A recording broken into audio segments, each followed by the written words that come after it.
নমস্কার বন্ধুরা, কেসি কিচেনে সবাইকে স্বাগত। আজ আমি নিয়ে এসেছি বরবটির একটা রেসিপি। বরবটির এই রেসিপি রাত্রে রুটির সাথে ডিনারে খুব ঝটপট করে বানিয়ে নিতে পারো তোমরা। চলো দেখে নিই আমি কিভাবে বানাচ্ছি। দেখো, আমি মোটামুটি 1 কাপের মতো মুসুর ডাল নিয়ে খুব ভালো করে ঘষে ঘষে ধুয়ে নিয়েছি। 2-3 বার ধুয়ে নেবার পরে জলটা ফেলে দিয়েছি। ফেলে দেওয়ার পরে দেখো, এইদিকে আমি একটা কড়াই চড়িয়ে তার মধ্যে কিছুটা সর্ষের তেল দিয়েছি। ওইদিকে আমি কিছুটা বরবটি কেটে রেখেছি, সেই বরবটিটা আমি ধুয়ে পরিষ্কার করে দিয়ে দিলাম। 1 ইঞ্চি হিসাবে বরবটিটা কেটে রেখেছি। এবার দিয়ে দেওয়ার পরে দেখো, কড়াইয়ের মধ্যে সমস্ত বরবটিগুলো আমি খুব ভালো করে ভেজে নেব। তবে এটা ভীষণই কম তেলে হয় আর এটা ভীষণ ঝটপট হয়ে যায় রাত্রের ডিনারে, আর খেতে রুটির সঙ্গে ভীষণই ভালো লাগে। তারপরে দেখো, বরবটিটার সাথে আমি আধা বেগুন আর আধা মূলো দিয়েছি। তোমরা যদি চাও তো এর মধ্যে আলুও দিতে পারো, বা যেটা তোমার কাছে থাকবে, যেরকম সবজি থাকবে সেরকম, বা গাজরও দিতে পারো। তো দেখো, এইগুলো আমি ভালো করে ভেজে নিলাম। ভেজে নেবার পরে উল্টে পাল্টে ভেজে নেবার পরে একটা বাটির মধ্যে আমি এগুলোকে উঠিয়ে রেখে নিলাম। তোমরা তো বরবটি নানা রকমভাবে বানিয়ে খাও। এইভাবে একদিন ডিনারে রুটির সাথে বানিয়ে দেখো, বা সকালে জলখাবারে ছুটির দিনে রুটির সাথে খেতে ভীষণ ভালো লাগে। আর এটা এত কম তেলে হয়, ভীষণই কম তেলে হয়ে যায়। তারপরে দেখো, এর মধ্যে আরেকটুখানি আমি তেল দিয়ে দিলাম। দিয়ে দেওয়ার পরে দেখো, একটা আমি পেঁয়াজকে ওইদিকে কেটে রেখেছি লম্বা করে, সেই পেঁয়াজটা আমি এটার মধ্যে দিয়ে দেবো।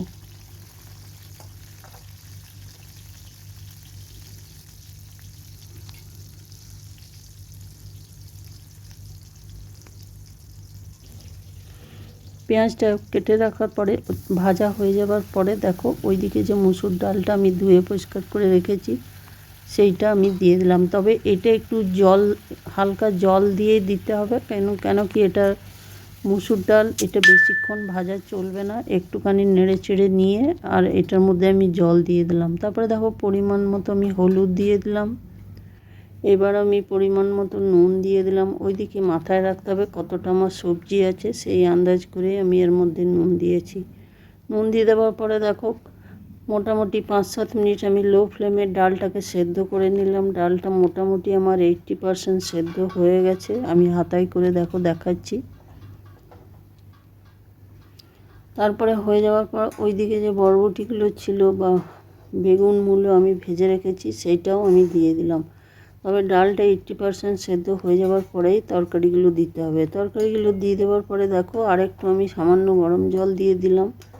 এটার মধ্যে ডাল কিন্তু গরম জল দিতে হবে, নাহলে কিন্তু সেদ্ধ হতে ভীষণই দেরি হবে আর ভালো করে সেদ্ধও হবে না। তারপরে দেখো, আরও মিনিট 5 আমি ঢাকা দিয়ে রেখে দিয়েছিলাম। তারপরে দেখো, ডালটা আমি দেখাচ্ছি, ডালটা সম্পূর্ণ সেদ্ধ হয়ে গেছে। তার সাথে বরবটি বা বেগুনও সেদ্ধ হয়ে গেছে। এগুলো সেদ্ধ হয়ে যাওয়ার পরে দেখো, একটা আমি বাটির মধ্যে উঠিয়ে রেখে নিলাম। ওই কড়াইটা ধুয়ে পরিষ্কার করে তার মধ্যে সর্ষের তেল দিয়ে 1 চামচ আমি গোটা জিরে দিয়ে দিলাম। এবার আমি একটা বড় সাইজের পেঁয়াজকে কুচি করে দিলাম। দিয়ে দেওয়ার পরে দেখো, কয়েকটা রসুনও আমি ছোট ছোট করে কেটে এর মধ্যে দিয়ে দিলাম। পেঁয়াজটা খুব ভালো করে আমি এটাকে কিন্তু ভেজে নেব।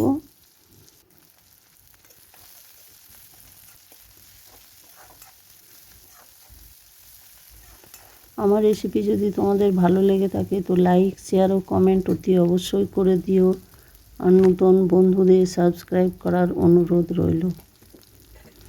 দেখো, পেঁয়াজটার পরিমাণে আমার তেলটা কম হয়ে গেছিলো বলে আমি আরেকটুখানি সামান্য তেল দিয়ে দিলাম, 1/2 চামচের মতো। দিয়ে দেওয়ার পর পেঁয়াজগুলোকে দেখো খুব ভালো করে ভেজে নিতে হবে। পেঁয়াজগুলো ভাজা ভাজা প্রায় হয়ে এসেছে। তারপরে আমি একটা টমেটোকে কেটে এর মধ্যে দিয়ে দিলাম। কয়েকটা কাঁচা লঙ্কা এর মধ্যে দিয়ে দিলাম। এই ধরনের তরকারি রাত্রে রুটির সাথে আমি বানাচ্ছি। একটু ঝাল ঝাল হলে খেতে ভীষণ ভালো লাগে। আর যদি বাচ্চা থাকে বাড়িতে তোমাদের, তাহলে কিন্তু লঙ্কাটা বুঝে দিও। তারপরে দেখো, ভাজা হয়ে যাওয়ার পরে আমি কিছুটা আদা গ্রেট করে রেখেছি, সেটাও আমি দিয়ে দিলাম। আদাটা কিন্তু দিয়ে খুব বেশিক্ষণ ভাজা চলবে না। আদা দিয়ে বেশিক্ষণ ভাজলে কিন্তু তরকারির স্বাদ কিন্তু তেতো হয়ে যায়। সেই জন্য আদাটা দিয়ে একটুখানি লো ফ্লেমে এটাকে ভালো করে একটু নেড়ে চেড়ে নেব।